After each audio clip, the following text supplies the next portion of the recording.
Hi guys, so quite a few of us struggled on these questions from last lesson. So what I've done is I'm going to go through the question that I gave you last lesson, and then I've set you some similar questions to have a go at afterwards.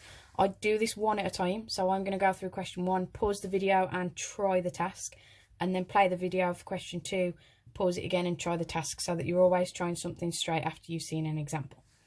There is a drop-in session because I'm in school supporting students, so if you do really need help, you didn't understand one, you can drop in and ask for help while I'm at school.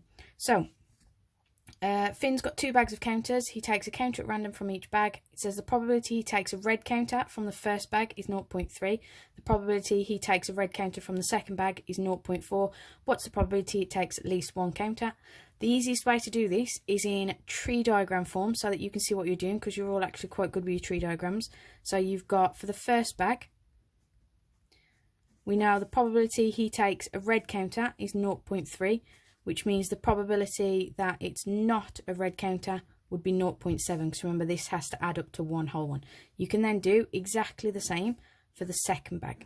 You've got red and not red, and then red and not red.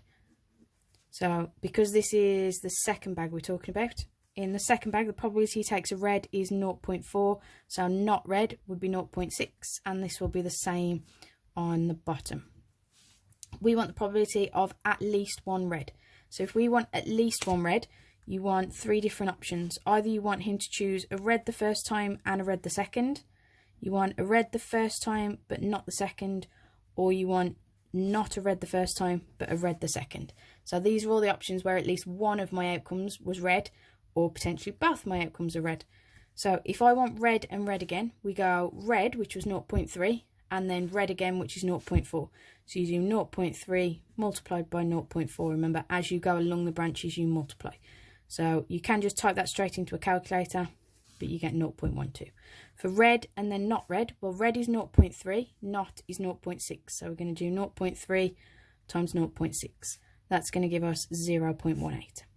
For not and then red, well, not is 0.7, red is 0.4. So I've got 0.7 times 0.4, I'm going to get 0.28. Wherever you've got more than one outcome, all you're going to do is add your probabilities together. So there is a 0.58 chance that he will pick at least 1 red counter. Okay, hopefully that makes sense. You've then got 3 questions that you can have a go at. You can either pause the video at this point if you can read them on the screen that you're working with, and just do the questions on a piece of paper. Make sure you label it as task 1 so it's clear which questions I'm marking. Or you can download the sheet off Show My Homework, in which case you can write your examples in as you go as well. Right, if we move on to question 2. So you've got question 2, Pippa owns a snack bar. Now she uses 3/5 of a kilogram of spread each day. The spread costs £3.20 for a 1 kilogram tub, £6.15 for a 2. She buys enough spread to last for 14 days. What is the lowest price Pippa can buy the spread for? Okay, now the problem with this question wasn't necessarily that you didn't know how to do it. It was actually because you need to show which one's the lowest price, you need to look at showing all the different options. So first of all, if she uses 3/5 of a kilogram a day and she's buying enough to last 14 days, we're just multiplying that by 14. And as I say, you can do this with a calculator. So 3/5 times 14 is going to give us 8.4. So in other words, she needs to buy 9 kilograms, okay, to make sure that she's covering everything for 14 days. Now, if you think about combinations of 1 and 2 kilogram tubs that would get us at least 9 kilograms, she could have 9 lots of 1 kilogram tubs. So that one's nice and easy, 9 lots of £3.20. So 9 times £3.20, you get a cost of £28.80. Okay, but that is only one option. What we could do is then we could have 5 lots of 2 kilogram tubs. Okay, because 5 2 kilogram tubs would get me 10 kilograms. So I'd have quite a lot left over, but it still is an option that I could buy. So £6.15. In which case, 5 lots of £6.15 is going to give me £30.75. So far, it's cheaper if we buy it in 1 kilogram tubs, mostly because we're buying more than we actually need on the second one. The other option we could go for is you could have 4 lots of 2 kilogram tubs. That would be 8 kilograms worth, plus 1 lot of a 1 kilogram tub. So I've got 8 kilograms plus 1 kilogram is my 9 kilograms. So I've got 4 lots of the £6.15 tub, plus 1 of the £3.20 tubs. Okay, so there's my 4 2 kilogram tubs and my 1 kilogram tub. So 4 lots of £6.15 plus 1 lot of £3.20 is going to give us £27.80. So my cheapest option is £27.80, buying 4 2 kilogram tubs and a 1 kilogram. But you have to show that you've tested different ones. I know some of you really don't like workings, but unfortunately, these sorts of questions, you only get the marks if you showed that was the cheapest, not that you just found one option and said, well, that's probably the cheapest. Okay, so you've now got task 2 to have a go at. There's only 2 questions on this one because they are a bit more long-winded. So 2 questions for you to have a go at. Again, either pause the screen or have a go on the worksheets on Show My Homework. Right, if we look at question 3. Now, most people did do reasonably well with this. We got most of the way through and then just forgot the last step. So remember, when we're estimating mean is to add up all your numbers, divide by how many numbers you've got. The only problem is I've got 16 numbers somewhere between 0 and 10. 10 numbers somewhere between 10 and 15. Because I don't know the exact numbers, what we're going to do is we're going to create a midpoint column. So we're going to say my 16 numbers that are between 0 and 10 are all 5. We just want halfway between 0 and 10. Halfway between 10 and 15. Now you can end up with decimals, okay? If you're not sure how to get halfway between 10 and 15, what you can do is add the 2 numbers together. So 10 add 15 would give me 25, and then do half of 25. Okay, so we're going to get 12.5 is my midpoint. So for the next one, you'd get 17.5. For the next one, we'd have 22.5. And for the last one, we'd have 27.5. Okay, there's a few people who rounded it and used either 12 or 13, depending on their rounding. Okay, which is where you then got the wrong answers. Final column is we're now saying 16 numbers that are all 5s. I've got 10, 12.5s and so on. So we're going to do midpoint times frequency. So 16 times 5 is going to give me 80. Then I've got 125. 17.5 times 20 is going to give me 350. I've got 8 lots of 22.5. That's going to give me 180. And I've got 6 lots of 27.5. That's going to give me 165. Now, as we were saying, the estimate for the mean, and this is the part that people then forgot, is mean is add up all your numbers. That's the total of this column. Okay, so we've got 80, 125, 350, 180 and 165. So I've got 900. So that's my add them all up. And then you divide by how many numbers you've got. That is the total of this column. Okay, so I've got 16, 10, 20, 8 and 6 is giving me a total of 60. So we're doing 900 divided by 60.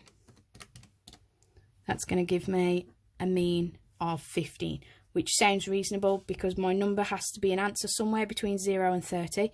And since most of my numbers fall between 15 and 20, it's likely my answer would be somewhere close to that region. So having an answer of 15 sounds reasonable. So you've got 2 more questions to have a go at. Again, if you're not using this sheet, can you just make sure you label it task 3? It does mean you're going to have to draw your tables out yourself. Okay, and just make it nice and clear, all the workings, and you're following everything we did in that example. Right, for question 4, okay, now we did these not too long back, and we actually got really good at this, but quite a few of you have forgotten how to combine ratios, so where you've got 2 things being talked about. So we've got red to blue is 5 to 9. We've then got blue to green is 1 to 4.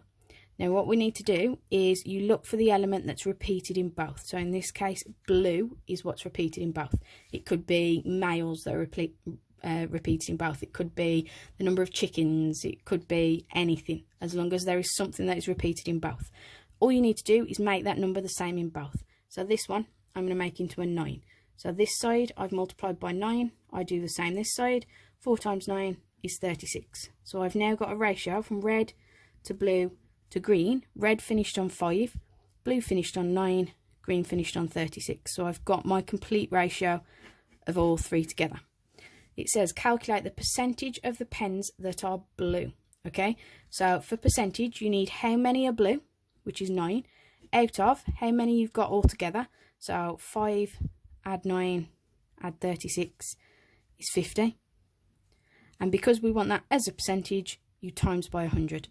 So you do 9 out of 50 times 100 is going to give you 18% of the pens are blue.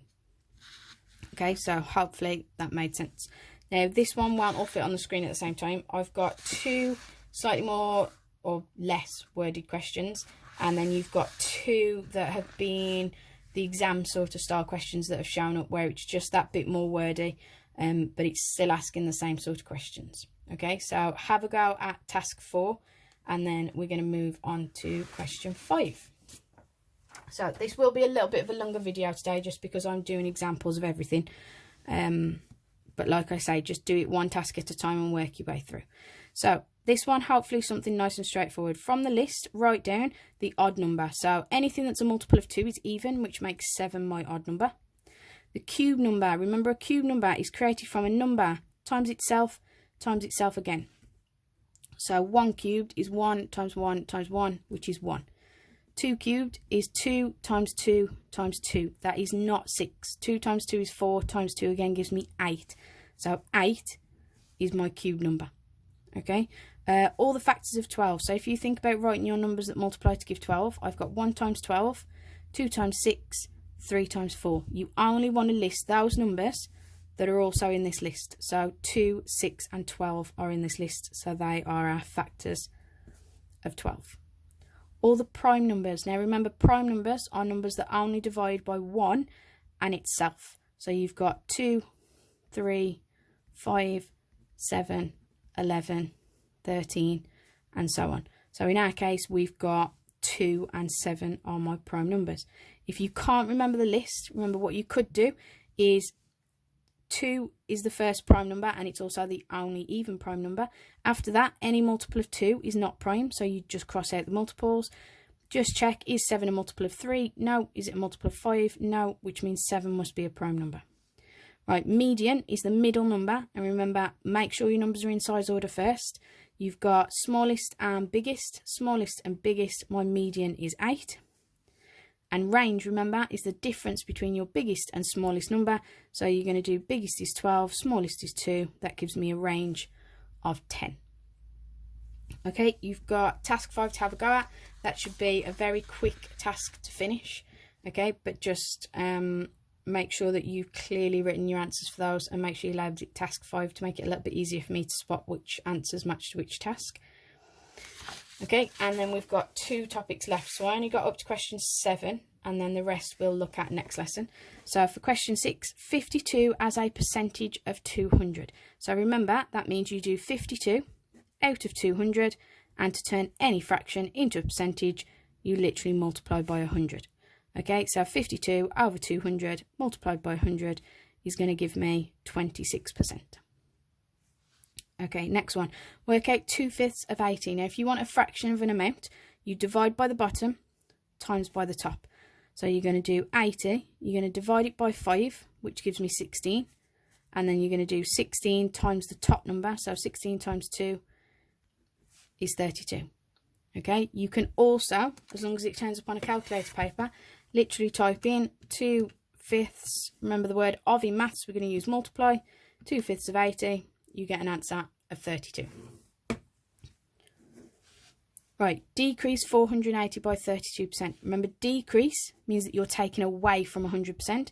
Increase means that you're adding it on. So I start with 100%. I'm decreasing, so I'm taking away 32%. That leaves me with 68%. So I want to find 68% of 480. Now, 68% is a decimal, 0.68. You're going to multiply that by 480 and write down exactly what your calculator gives you. So 0.68 times 480 gives me an answer of 326.4. Okay, and that's it. Last one, 18 to 45 is a ratio in its simplest form. Now, all that means is just like you would have done with fractions, you just want to work out what can I divide both numbers by. Now, both of these numbers are multiples of 9, so I can divide by 9. Now, 18 divided by 9 gives me 2. 45 divided by 9 gives me 5. There's nothing else I can divide both of them by, so that's it. If you're not sure what to divide by, always try 2 first, then 3, then 5. It's very unlikely to be anything different to that. If you'd have divided by 3 first, you'd have just found that you could divide the answers again by 3. But obviously, if you can spot the bigger number first, it just makes it that little bit faster. So, task 6 to have a go at. 2 of each type of question, just to make sure that you can do exactly what I've done there. And then our last one for today is question 7. So, 8x equals 48. Now remember, this is just solving equations. So, to get rid of the 8, we divide by 8. I get x equals 6. Now on the next one, you can do this method if you like, but it actually takes it a little bit longer. What you could do is 161 divided by something gives me 7. So if you think about that, that also means that 161 divided by 7 has to give me that number. Okay? So all I'm going to do is 161 divided by 7, I get 23. So for this one, x equals 23. So that one might take a little bit more thinking about. But just think, if this one divided by x, it means that number goes into that number 7 times. So if I divide that by 7, it tells me how many times 7 goes in. And it just works exactly the same. Right, expanding when you've got one bracket is literally to multiply everything inside the bracket by the number on the outside. 4 times 2x is 8x. 4 times 3 is 12y. This one, factorise, means to put it back into brackets. Now, if there's only 2 terms, it will factorise into one bracket. So I just look for the biggest number I can divide 12 and 15 by is 3. There's not a letter the same in both, so that is everything that goes outside my bracket. And then what I multiply 3 by to get 12x, well, that would be 4x. And what I multiply 3 by, to get 15y would be 5y. Because it's a minus, it's a minus. And that's it. I've factorised my expression. So you've now got 2 of each to have a go at. Be very careful with the last one. Just think, try your numbers first, then your letters. And again, make sure you label your answers task 7. Any problems, guys, like I say, there is a Teams meeting arranged with drop-in sessions to help if you're stuck on any of it.